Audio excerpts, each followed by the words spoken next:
STGP Angkatan 9 dari Kabupaten Tasikmalaya, tepatnya di SMK Negeri Puspahyang. Sekarang saya akan mewawancarai salah satu kepala sekolah yang ada di daerah Singaparna untuk dilema etika pada saat pengambilan keputusan di sekolahnya. Sekarang ini saya sudah bersama Bapak Dada. Jadi di Padang boleh saya bertanya sedikit mengenai pengambilan keputusan di sekolah Bapak dan kasus-kasus yang lainnya tentang dilema etika ini, pengambilan keputusan ini gitu, Pak. Untuk di sekolah SMPM School ini Pak Yuda, kebetulan ada wakasek kesiswaan, ada HP. Jadi ketika ada kasus ataupun dilema tentang etika, kita bermusyawarah bersama-sama dari mulai BP, wakasek dan wakasek yang bersangkutan yang lainnya untuk menentukan keputusan di sekolah ini. Karena Bapak tidak mungkin dengan sendirinya memutuskan hal-hal tentang etika itu, tetapi harus semuanya bersama-sama bermusyawarah memutuskan yang terbaik ketika ada sebuah dilema yang harus kita sikapi dengan bijak, tentunya tidak menyakiti siswa ataupun yang lainnya ataupun guru, itu semua bisa akomodir. Pertanyaan yang kedua, Bapak. Nah, yang kedua ini tentang menjalankan pengambilan keputusan. Ini di mana ada dua kepentingan yang sama-sama benar atau sama-sama mengandung nilai kebajikan. Nah, bagaimana caranya Bapak mengambil keputusan, mengambil salah satu dari dua kasus tersebut begitu, Pak? Tentu kalau Bapak sendiri dalam mengambil keputusan mencari indikator-indikator yang bisa membawa kebajikan itu sendiri.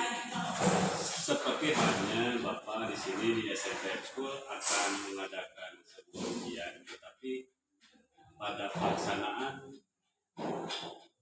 peralatan dan yang lainnya itu tidak memadai.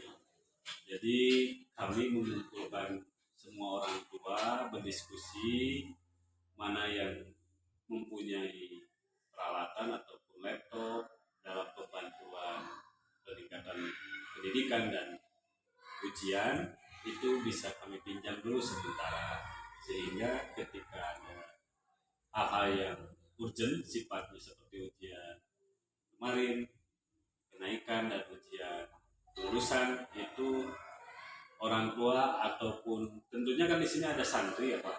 Jadi orang tua santri berikut gurunya, ada yang punya laptop kami pinjam sehingga semuanya bisa. Itu. Oh, berarti itu sudah menjelaskan prosedur sama efektivitas pengambilan keputusan dari contoh yang Bapak tadi jelaskan ya, seperti itu. Terus selanjutnya Pak, hal-hal apa saja yang selama ini merupakan tantangan pada saat pengambilan keputusan dalam contoh mungkin kasus yang tadi gitu? Tentu tantangannya banyak ya Pak, tapi ada kelebihannya juga di sini. Kebetulan kan kawasannya padat juga di Singaparna ini, dan orang tuanya juga kita tidak memberatkan satu orang tua itu aja, tapi tetangganya pun kalau ada yang punya peralatan ataupun yang bisa membantu untuk kelancaran pembelajaran, tentunya kami sangat merangkul semua masyarakat lingkungan berada di sini. Dan tentunya tantangan itu pasti ada ketika ada masyarakat yang ya istilahnya negatif terhadap sekolah, tentu ada pasti ada. Tapi kami berusaha semaksimal mungkin untuk bisa beradaptasi, merangkul semua masyarakat supaya masyarakat benar-benar mengerti apa itu tentang pendidikan. Siap. Yang barusan Bapak jelaskan itu penyelesaian langsung di tempat dengan faktor lingkungan juga, dengan orang-orang lingkungan juga, jadi lebih betul-betul efektif dan efisien langsung dikerjakan gitu ya. Pengaruh ya Pak, Iya, kalau betul. di sekolahan kecil kami tentunya di lingkungan yang padat. Oke, terima kasih Pak. Terima kasih Dr. Nufan atas wawancaranya. Mudah-mudahan sehat semua. Amin ya Allah. Amin. Alhamdulillah, tentang wawancara kali ini bersama kepala sekolah dari Lab School SMP Lab School Singaparna sudah berjalan lancar dan baik.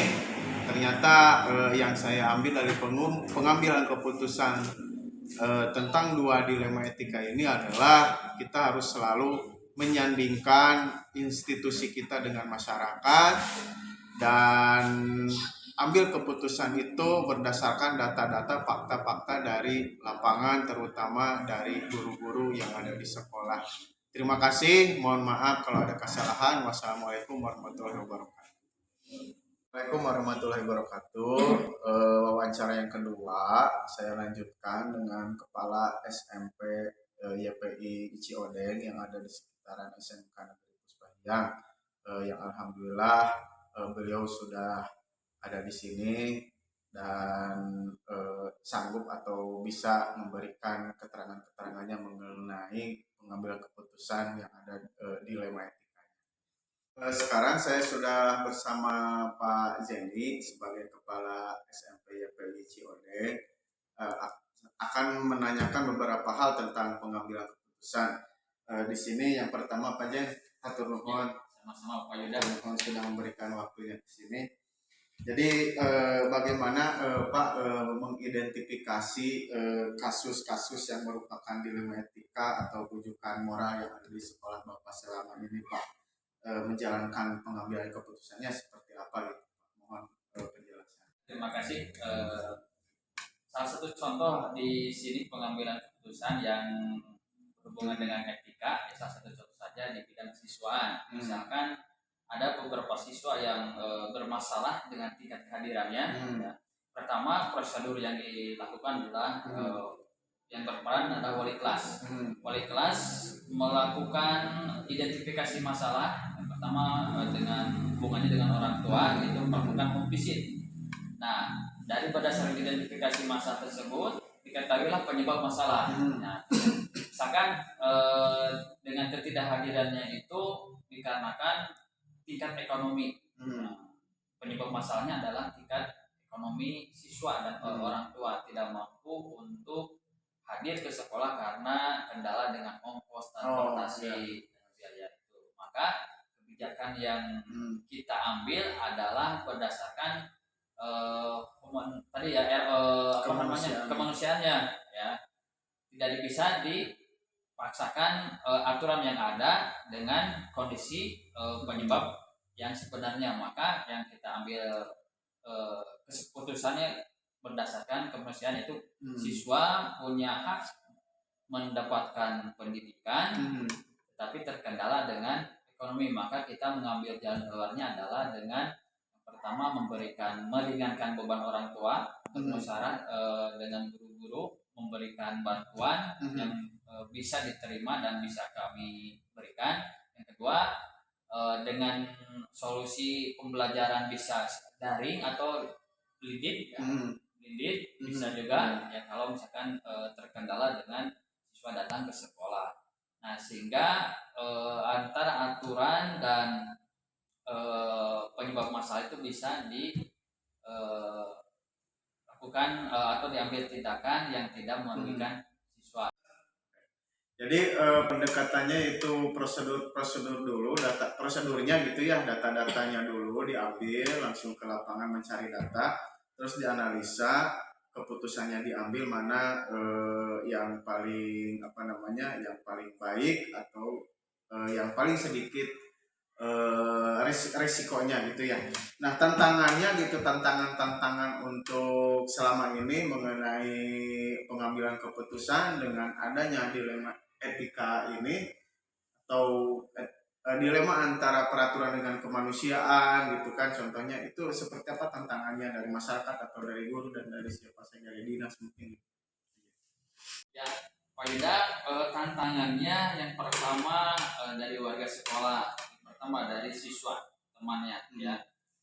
Banyak siswa yang kehadirannya kurang, tetapi latar belakangnya memang real karena siswa tersebut malas. Nah, ketika ngambil keputusan siswa yang tadi yang penyebab masalahnya karena ekonomi, terjadi kesenjangan dalam menerapkan tata tertib. Nah, mungkin siswa yang lain tidak paham terhadap kondisi real siswa yang bermasalah akibat ekonomi. Ketika kita mengambil kebijakan tadi berdasarkan kemanusiaan, sisi lain siswa yang lain yang bermasalah dengan kehadiran merasa tidak adil. Oh, saya mau dikasih sanksi, kalau itu tidak saya mau dikeluarkan, itu mah tidak, itu dari siswa. Yang kedua dari guru. Nah, dari guru mungkin tantangannya dalam memberikan pembelajaran ketika siswa tersebut diperbolehkan daring karena ada kendala transportasi, mungkin guru tantangannya harus membuat administrasi dan metode pembelajaran yang berbeda dalam satu kelas. Yang temannya yang di kelas mungkin belajarnya langsung HBM tatap muka, tapi guru juga harus memberikan membuat administrasi atau membuat platform belajar daring untuk siswa tersebut. Itu tantangan yang selanjutnya mungkin dari luar eksternal sekolah, dari masyarakat. Mungkin tantangannya bagi sekolah, pandangan masyarakat dalam hal pembelajaran siswa tersebut jarang ke sekolah. Mungkin pandangan orang masyarakat sekitar tetangga, siswa tersebut jarang sekolah karena didaringkan, kok bisa naik kelas, bisa lulus dan lain-lain. Itu mungkin yang perlu kita perbaiki kerangka berpikirnya supaya tidak timbul pikiran negatif ya dengan kebijakan yang diambil oleh sekolah. Ya, kalau misalkan untuk menghadapi tantangan tersebut, apakah ada pihak-pihak yang membantu untuk proses untuk solusinya gitu, untuk solusinya pihak-pihaknya gitu? Ya, alhamdulillah untuk proses tersebut ya, pengambilan kebijakan tersebut ada pihak-pihak yang membantu. Yang pertama kita dari tim manajemen, kemudian ke wali kelas, ke siswa memberikan pemahaman, kemudian ke masyarakat sehingga tidak ada lagi timbul yang merasa ada kesenjangan dalam penerapan kedisiplinan atau di masyarakat tidak ada yang berpikir negatif mengenai penerapan kedisiplinan atau penerapan tertib di sekolah. Jadi kita semua ini dari semua komponen ya, dari Kapolsek, dari guru, manajemen, wali kelas, semuanya membantu demikian atau tenaga untuk menghilangkan opini-opini negatif tadi. Ya, terima kasih banyak. Ini sangat membantu dalam studi CGP saya gitu ya, untuk tugas-tugas saya dan menambah ilmu saya. Terima kasih atas dialognya. Ya, sama-sama. Atau mengambil data-data melalui wawancara tentang pengambilan keputusan yang berkaitan dengan dilema etika bersama Kepala SMP YPI Ciodeng. Cukup sekian untuk tugas sekarang ini, untuk demonstrasi kontekstual kali ini. Terima kasih. Wassalamualaikum warahmatullahi wabarakatuh.